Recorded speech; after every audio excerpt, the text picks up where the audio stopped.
Hello to everybody. Thank you for joining us for this webinar in French. Well, I'm the only one who speaks French, but we do have an interpreter, so you'll hear what's said in English in French. So there's a little globe on the bottom of your screen. You can click on that, on More, and click on More and select Interpretation. And then you will hear interpretation simultaneously into French. If you wish to listen to what our English speakers will be saying in the French language today. So just tune into the interpretation if you wish to listen to the simultaneous French interpretation. So welcome to this webinar, Fundraising, the American Challenge. Now, that probably recalls the book of Jean-Jacques Servan-Schreiber. The title will mean something to French people.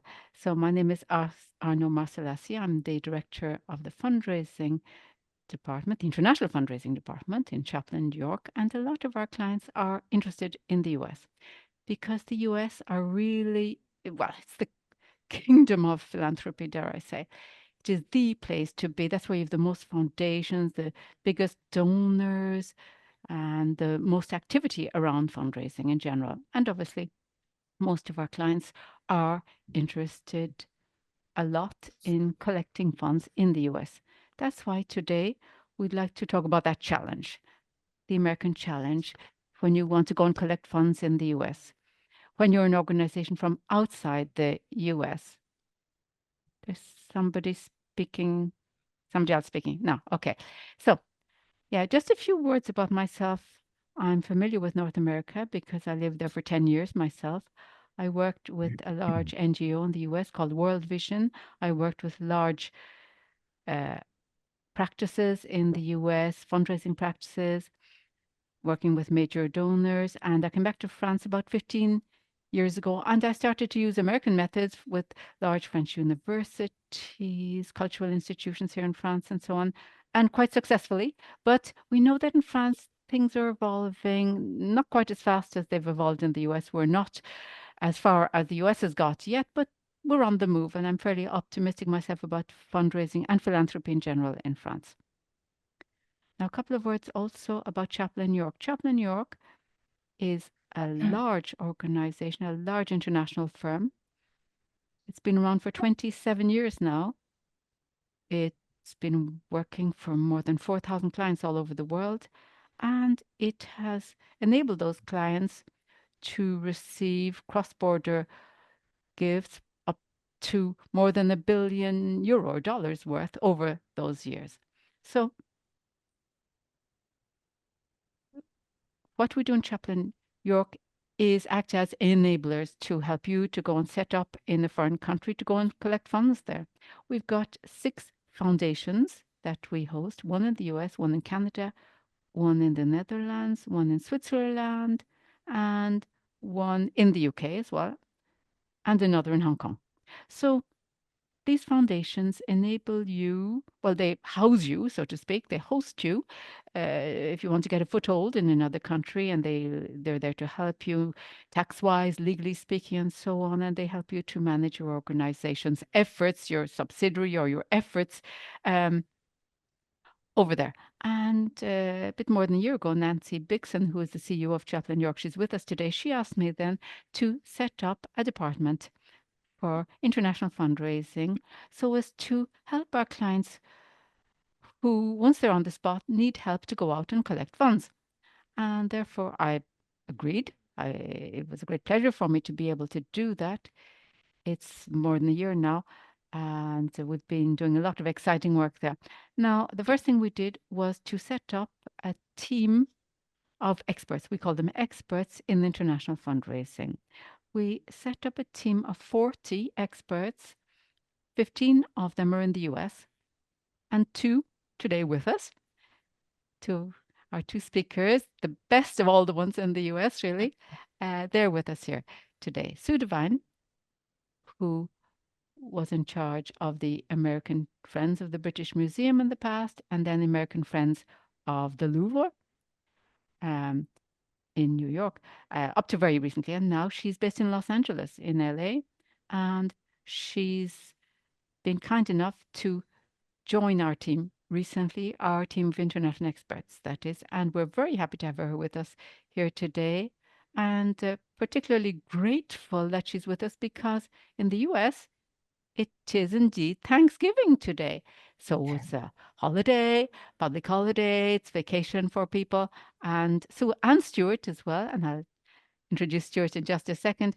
Both of them are in Los Angeles and San Diego on the West Coast, and it's 8 in the morning, and it's a public holiday. It's Thanksgiving, so extra thanks are owing to you. The other speaker then is Stuart Krantz with us too today. He is one of the long-standing experts we have on board with us in Chapel, New York. He has fantastic experience, particularly with prestigious organizations like the MIT, Harvard, high-profile institutions like that in the US. He has led campaigns, top-level campaigns that collected hundreds of millions of dollars. He managed large development teams, and now he is in our team of experts. And at the moment, he and I are working on a Brazilian client.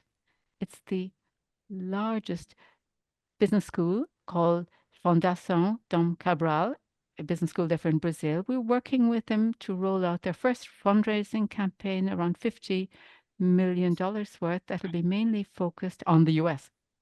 So it's a fine initiative, and I'm really happy to work with Stuart on that.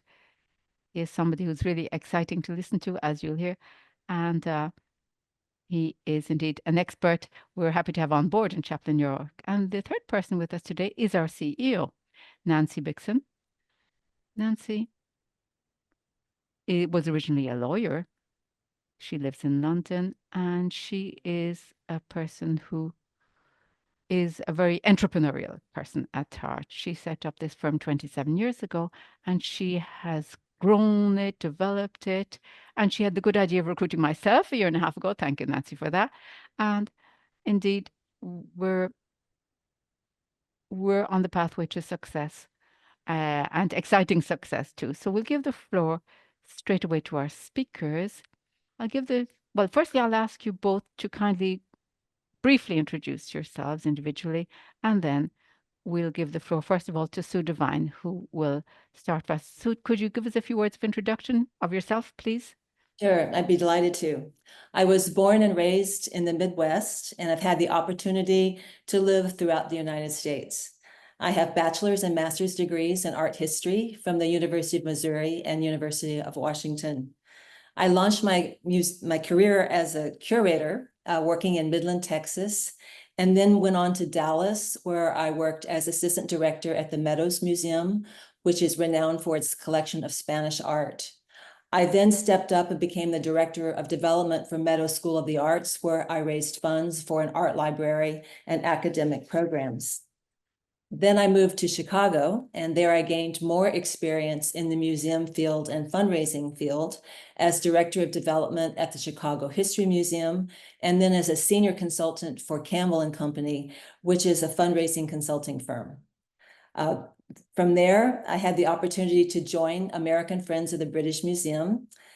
The U.S. charity was based in the U.S. and in New York, and was expanding its fundraising because the museum had launched the Great Court campaign. So I worked with them for 6 years, and then I was recruited to become the founding director of American Friends of the Louvre, which was an amazing and rewarding experience. After nearly 20 years, I decided I was ready to take the next step in my career, and I've recently launched my own consulting practice.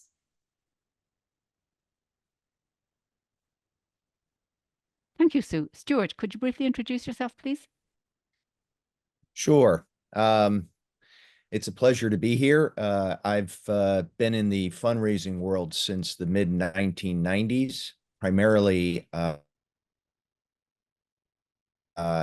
as a director and executive at Harvard University, MIT, and UC San Diego, and Scripps Institution of Oceanography. And I will share a brief example at one of those schools to highlight some of the issues we're talking about today.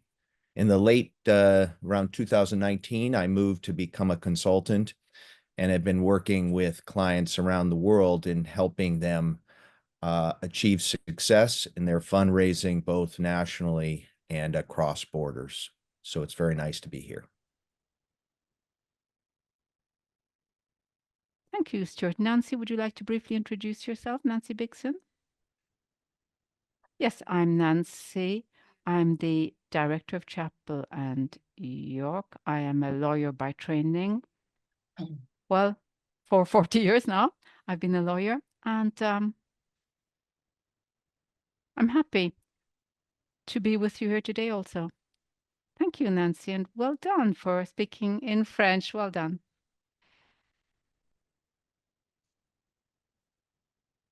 So at this point, we'll move on to our speakers. The topic for today is indeed fundraising, the American challenge, and we'll talk about what it means to go and collect funds in the US when you're an organization that comes from outside the US. As I was saying earlier, that's what a lot of our clients are asking us for advice on when they start working with us. They wish to go and collect funds in the US. So what's it like? What should one do when one wants to collect funds in the US, to raise funds for one's institution in the US? I'll give the floor straight away to Sue Devine, who will speak first.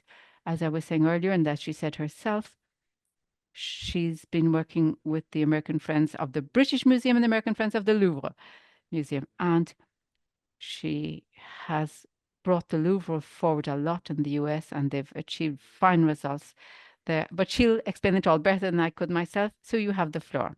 Thanks in advance. Thank you very much, Arnaud. I thought it would be interesting to share a very brief history of American Friends of the Louvre and how it was established. I do want to emphasize that US fundraising for many international organizations will not be at the scale as it is for the Louvre, but I think you will find a lot of what I'm going to tell you to be quite relevant to what your experience could be. So American Friends of the Louvre was established as a 501c3 in the United States in 2002, and its office officially opened in 2004. The founding of the organization was at the impetus of the Louvre's visionary director at that time, Henri Lorette, who wished to formalize the Louvre's relationship to America and to strengthen ties to US philanthropists. The Louvre's longtime partnerships with French museums and its popularity among American visitors helped lay the groundwork.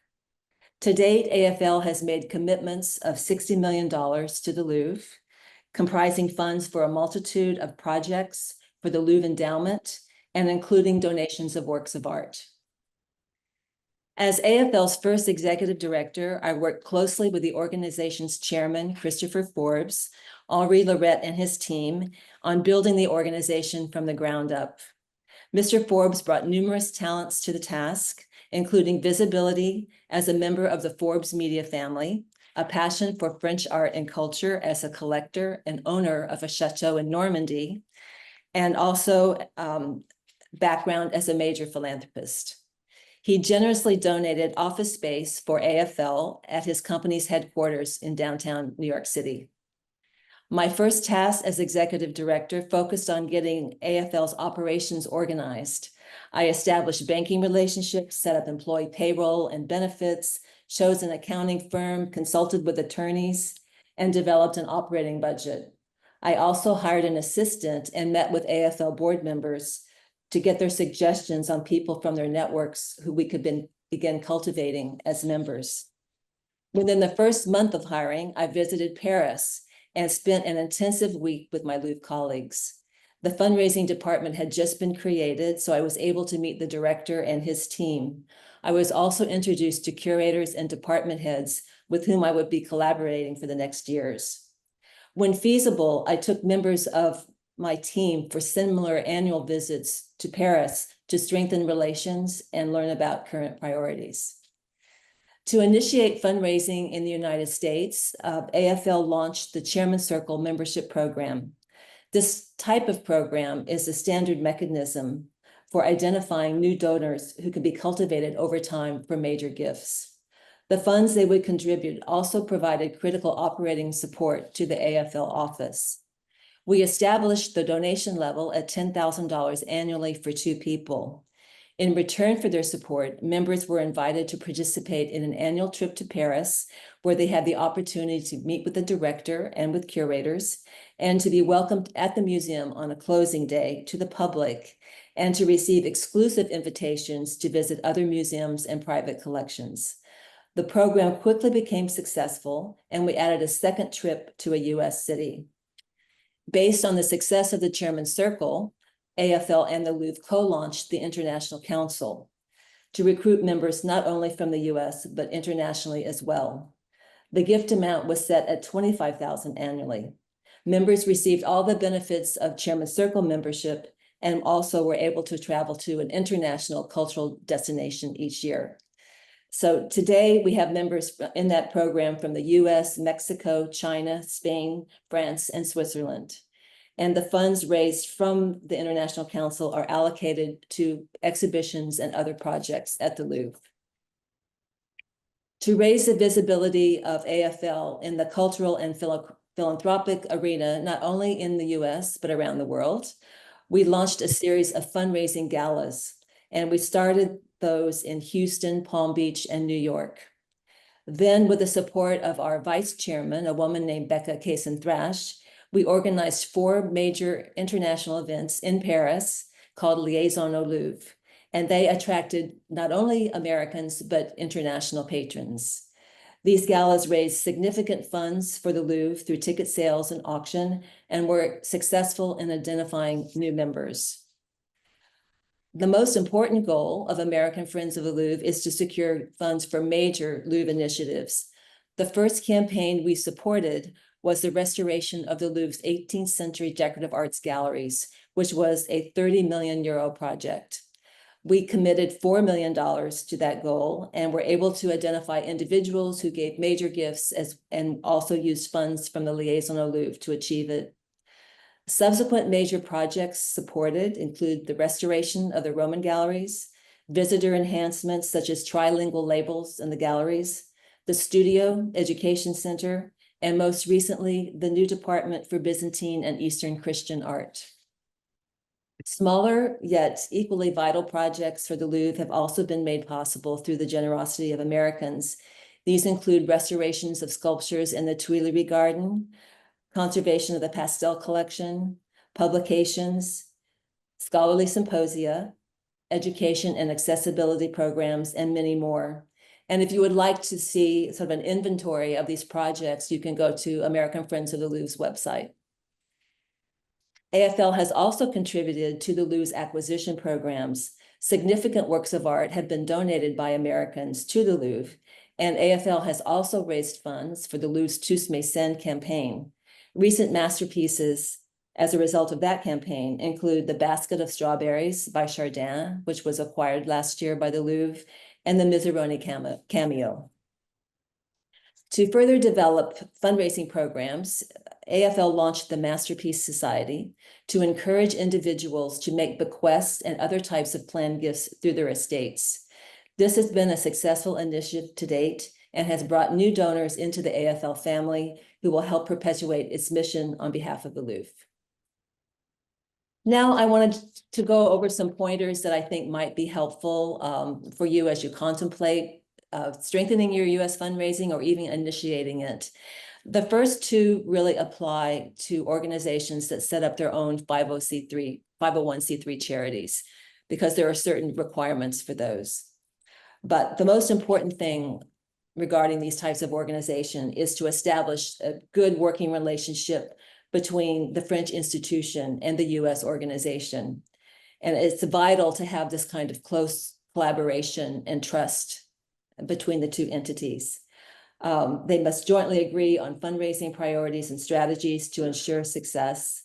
While at AFL, I was very fortunate to work with a highly professional and dedicated group of staff members at the Louvre who are my friends to this day and good colleagues. To the next page. It's also a good idea to formalize the way the 2 entities will work through a written agreement. And the agreement should outline the schedule of board meetings, how the teams of the 2 organizations will communicate, how fundraising projects are approved, and the types of reporting that's required. The agreement should also specify the benefits that the French institution will provide to the US organization and its donors, and describe the types of visibility that donors will receive at the institution. Understanding by the French team of the fundraising traditions and protocols in the US is essential. Americans are sophisticated donors and will expect comparable treatment from French institutions. In turn, the US team needs to closely collaborate with their French colleagues on the cultivation and stewardship of US donors. They will rely on the French team to welcome donors and prospects at the institution. These visits, along with meetings with leadership, organized both in Paris and in the US, must be carefully planned and coordinated on both sides. Approaches to donors also should be mutually discussed in advance. Communication breakdowns can be confusing for donors, and also credit for fundraising successes should be mutually shared and celebrated, and the teams recognized for the group effort involved. Also, board of directors are very critical to 501c3 organizations. And when a French institution establishes a 501c3, it is required to have at least 3 board members to begin with.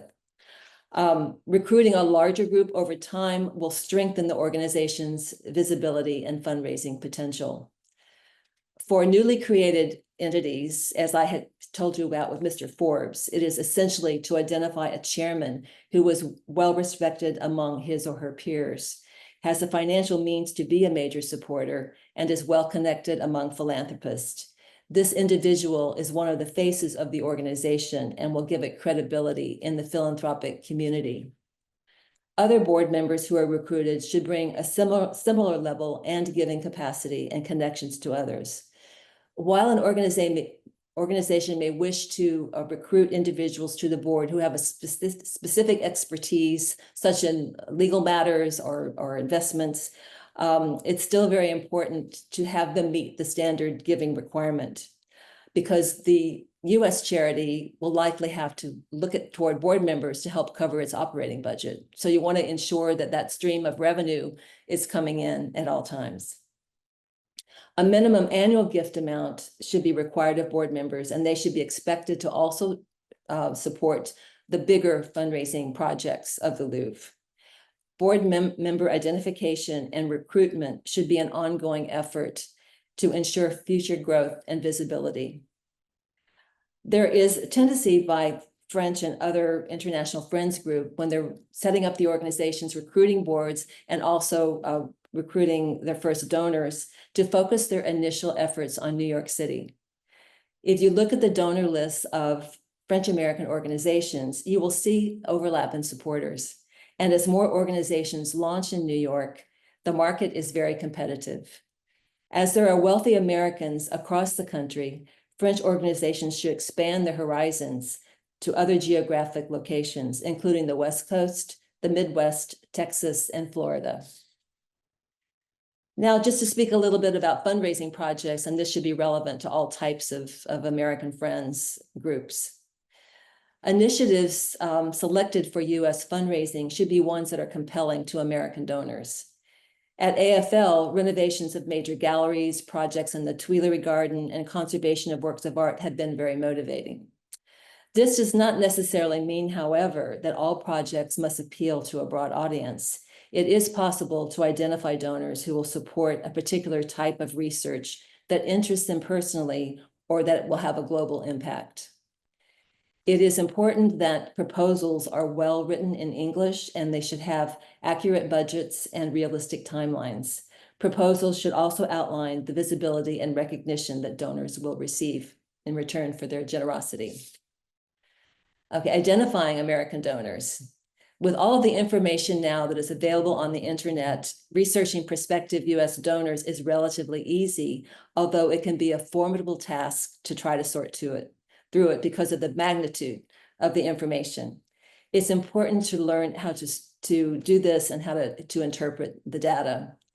Some research can be conducted by staff. Examples include reviewing the websites, board lists, and donor lists of peer organizations, both in the US and France, for prospects.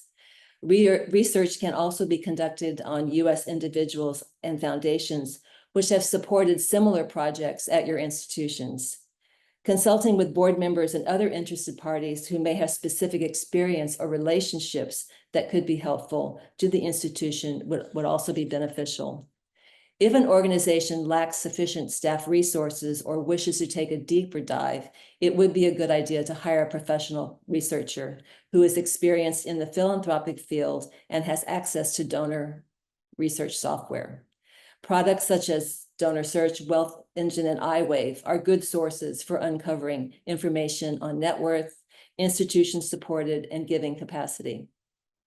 And then finally, just one more word on cultivating donors. I recommend that French organizations establish close relationships with the Embassy of France in Washington, D.C., if at all possible, and also with the consulates across the U.S. AFL has worked closely with the ambassador and consuls who have generously hosted events to help further our goals. The creation of Villa Albertine in 2021 has offered new avenues for collaboration. Also, just to conclude, when cultivating donors, it's good to work, the two entities work together to have a cultivation plan.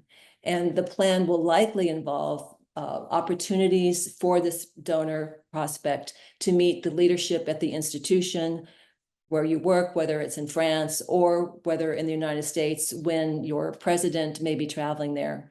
And again, these types of face-to-face meetings or even small dinners, receptions, take you a long way in helping cultivate donors and bring them in for your projects. So let me stop here because I know that we have a lot more to cover today, and I'll be happy to answer any questions in the chat.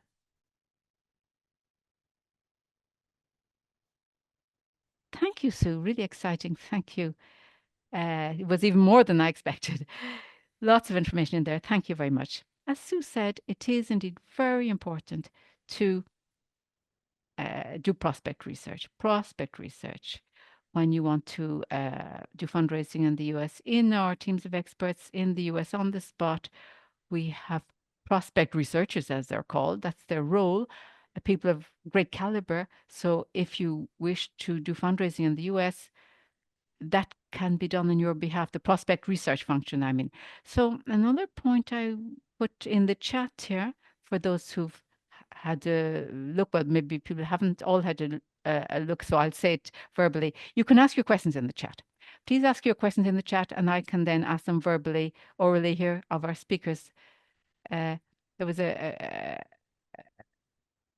answer given in the chat already to a person who asked a question in the chat. So that's all right. That's taken care of. But use the chat to raise your questions, and I'll ask them then in public of our speakers orally a little bit later on. Thank you, Sue. Thank you for joining our team of experts in the US.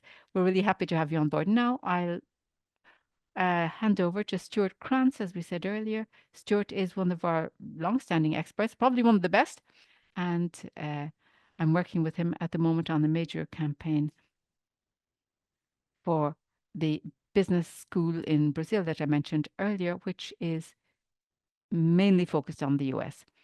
And it's really exciting and pleasurable to work with him on that. And Stuart will tell us how he perceives fundraising in the US himself, especially for organizations from outside the US and who wish to gain a foothold and do fundraising in the US, thanks to his accrued experience in the MIT and Harvard and so on. So, Stuart, the floor is all yours. Thank you.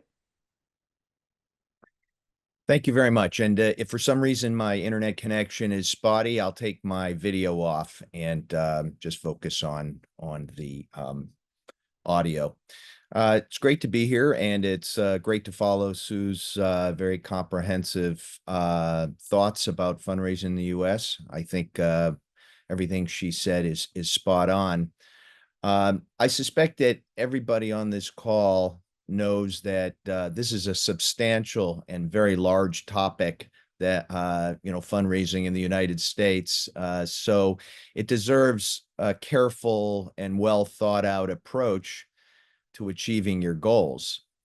So with that in mind, I'm going to share a few points here today that hopefully can expand your thinking about what is possible and how you may want to move forward regardless of the level or state of your international fundraising efforts. So it's more food for thought for the few minutes that I have with you, and certainly an opportunity to stay involved and engaged after the call if you so choose. I'll start with what has primarily stayed the same in fundraising efforts in the United States for a very long time. And I want to do that because there are some tried and true ways in which fundraising has occurred in the United States and from organizations outside the United States, in Europe, or where have you, in the United States, and what has worked for years.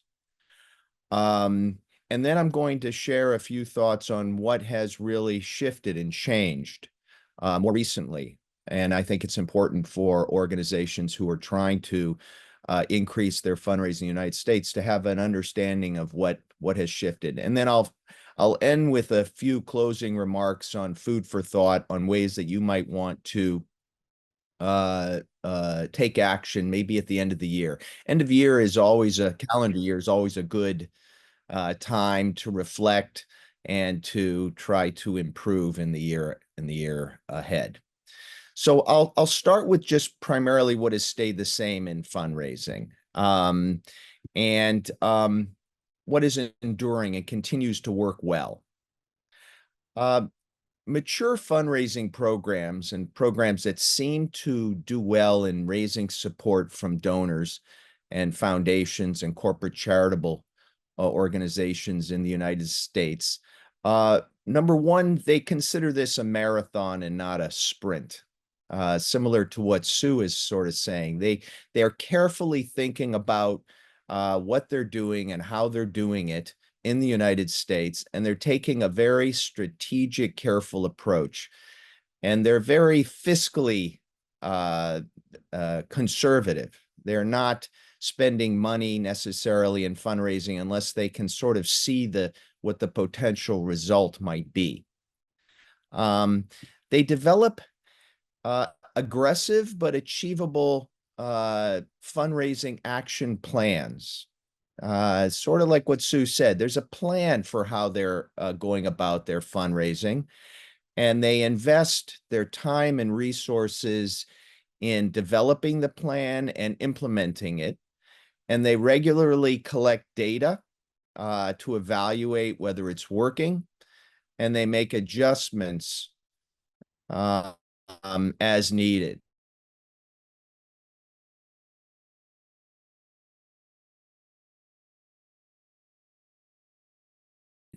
So it's very different, might say, or they're going.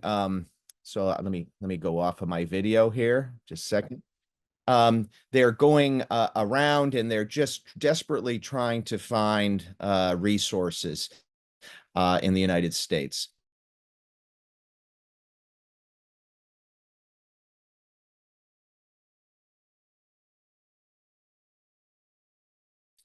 So spending, and in many ways, can you hear me?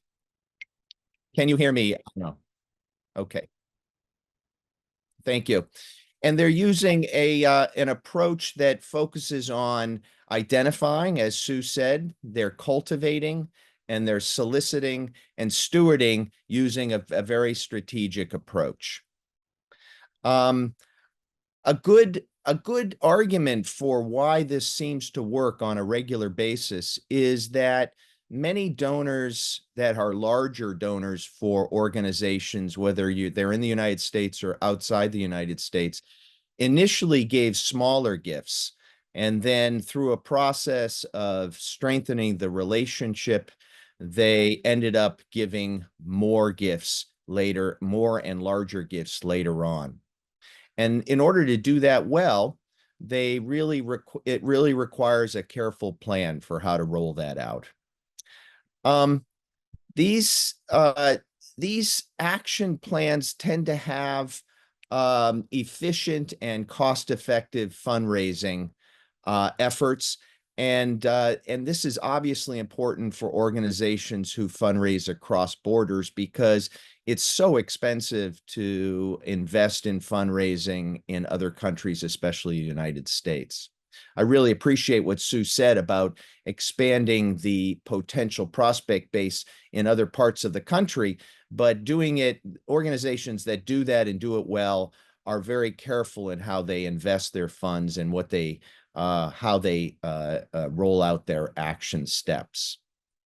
Okay, organizations that value relationship building tend to raise more philanthropy than those that initially focus on asking for gifts quickly and based on the needs of the organization. In other words, larger and more frequent gifts are received by organizations that are willing to learn what potential donors actually care about and what they want their philanthropy to do and the impact that they will make.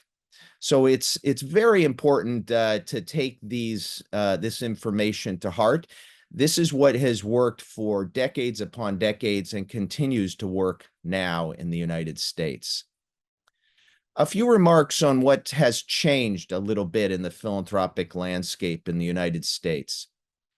I've certainly noticed, and as a student of this industry, that donors are willing to give to organizations that they do not necessarily have significant affiliations with beforehand. This is especially true for academic and research institutions. So the way I'm sort of thinking about this is, if you're an academic institution in the United States, for many, many years, almost all of the donors were ones who actually were alumni or had some sort of connection with the institution for years and years beforehand. Maybe they were a parent of an alumni or what have you. But this seems to be changing now, and quite dramatically, actually. And donors are considering giving to organizations and institutions that address and solve problems that they care deeply about. So, for example, at UC San Diego, at Scripps Oceanography, which is a research institution focused on geophysics, marine biology, etc., many important donors for that institution give to help solve the problems associated with climate change or conservation, and they were not actually students of the school or even live in the area that the school is in. And that is an example that I think can be replicated and is certainly the same for many institutions and organizations of education or research or otherwise. In many ways, this illustrates that donors want their philanthropy to make the world a better place and will explore nonprofits that help them to achieve this goal. There's more of a tendency and an interest to focus on how the nonprofit sector in the United States or otherwise is critical in helping address documented needs in the community, nationally, and globally. So I think it's quite important as a European institution wanting to fundraise in the US to begin to try to comprehend how your organization addresses big problems or solves an issue or fills a gap or what have you, and be able to use that as part of your case for support.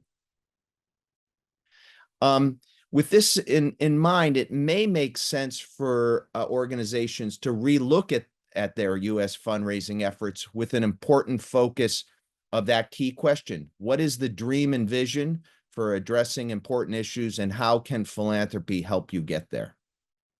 So I'll just end with this one thought to consider for this calendar year. US-based fundraising, at least at the larger level, is about melding the dreams and aspirations of a donor with the dreams and aspirations of your organization, similar to what Sue was saying, and beginning to think about your cultivation and investing in in fundraising in the U.S. in many ways is about building that authentic and honest relationship that can play a key role in allowing this to occur. It takes time and effort to do it, but the results can be quite extraordinary. And I think it's absolutely worth it to do it with a very strategic, careful approach. And I'll leave it at that. Thank you very much.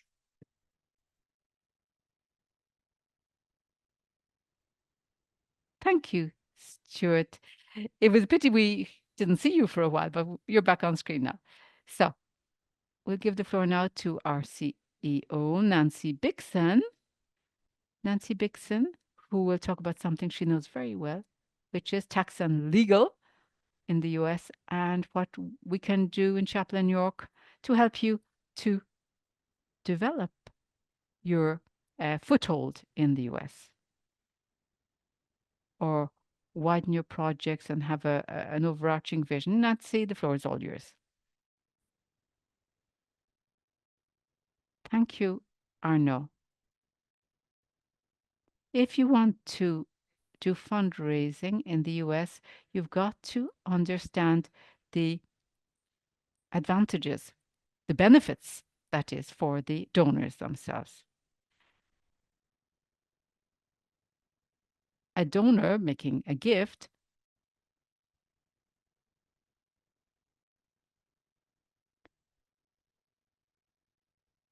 to a nonprofit organization will, of course, be obtaining some tax relief. And that tax relief, if it's a money gift or it might be some kind of benefit in kind, but donors will be seeking to achieve something tax effective. Americans understand the benefits that can be obtained. They have good understanding of all of that, and it's necessary, therefore, to have 501c3 status as a charity in the US to be tax effective for the donor, that is. And that is the section that spells out the tax relief for US donors. So you need a 501c3 status as a charity. You need to be eligible, that is. So you, therefore, can set up your own organization, or you can use the Chapel in York US Foundation or the King Woodwan Foundation. It's important to offer US donors benefits, tax benefits, that is. That is indeed highly important. And if you want to raise funds without providing benefits, it's much more difficult. It's indeed a very difficult job because the 501c3 eligible organizations offer benefits. And if you don't, obviously you're not in the race. So that's very important to bear in mind if you want to do fundraising in the United States. In Chapel in York, we have 501c3 status.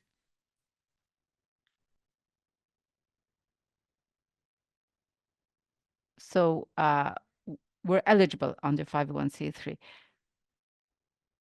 But it's important, therefore, for international organizations to understand the US law, the tax law in particular in the United States. I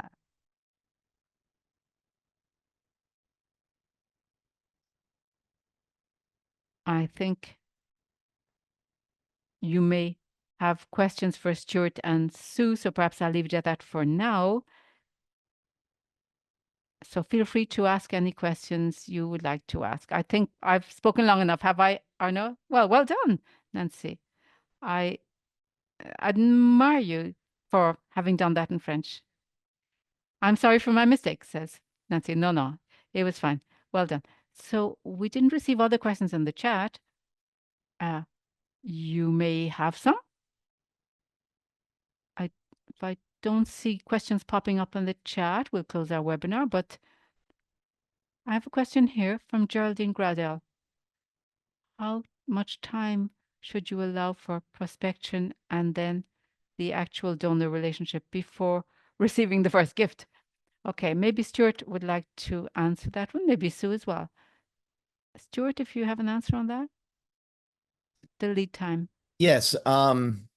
So I'm going to keep my video on, and I apologize if I have to turn the video off. That's a great question. I don't think there's an answer that's set for any for every potential prospect or donor in the United States.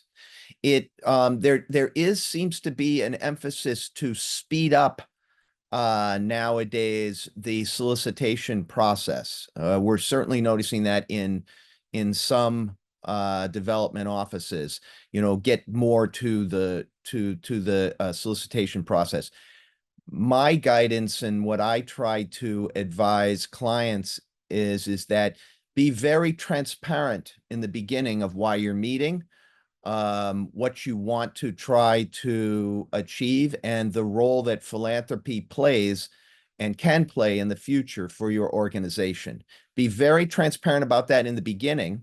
But if you are engaging and you're curious about the prospect and curious about the individual, or you really want to learn more about them, they will also feel more connected and more trusting, and the process will probably go more quickly. But I think there's not one answer that fits every single prospect, but be authentic and real in the beginning.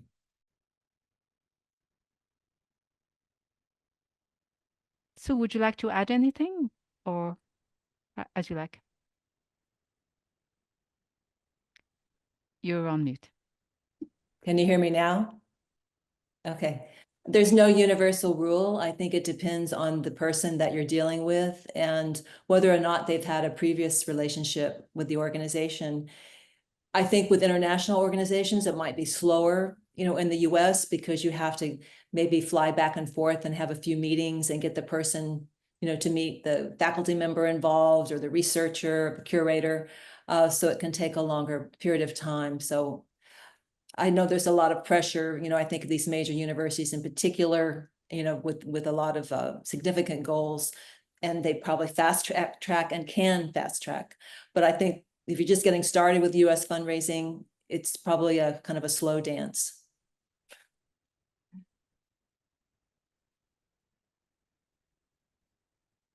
Another question perhaps for you, Sue, here on the chat.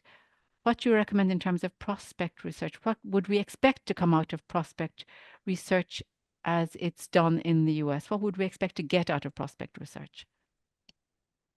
If you do actually work with a professional prospect researcher, you can find out a lot of information about a prospective donor. That's all from public sources. But it can enhance what you may know about someone. You can actually get, if they're giving, through foundations that have records, et cetera, or to other organizations where there are press releases about major gifts, you can actually accumulate a pretty substantial profile on someone, the level of giving, and their interests. And, that can actually help you very much when you're deciding how large of a gift should you be cultivating or asking for. So I think it can be quite valuable. I mean, you can find out where someone has homes, where they reside, what other kinds of organizations they're involved in. Are there any people they might know on your board, or things in common with other people within your organization? So I always try to do that, and you can do a lot of it on your own, and I do it all the time. But when you really want to take a deeper dive, it's good to work with a professional. Thank you. And as I was saying earlier, in our expert teams, we do have excellent prospect researchers. If you want to do prospect researching in the US, we have people who can help you. Somebody in the chat has asked about this too. Somebody says, what's the cost of support from Chapel and York? So maybe you can contact me by email, and my email address is in the chat, so you can get in touch with me directly. So I don't see anybody else asking anything for the moment. Perhaps we'll close out our webinar here. It was really exciting. There are lots of people who attended, and I'd like to thank you all really heartily. As I said, I don't know if I said in the chat, I think, this webinar is recorded, so you can receive it and share it and so on later on. So thank you very much to you all, and we'll hold other ones. And we hope to spread the good word like this and help you to do your fundraising in the US. We're here to support you, to work by your side. So thank you to everybody. Have a nice evening and have a nice day, and happy Thanksgiving to our friends in the US. Thank you.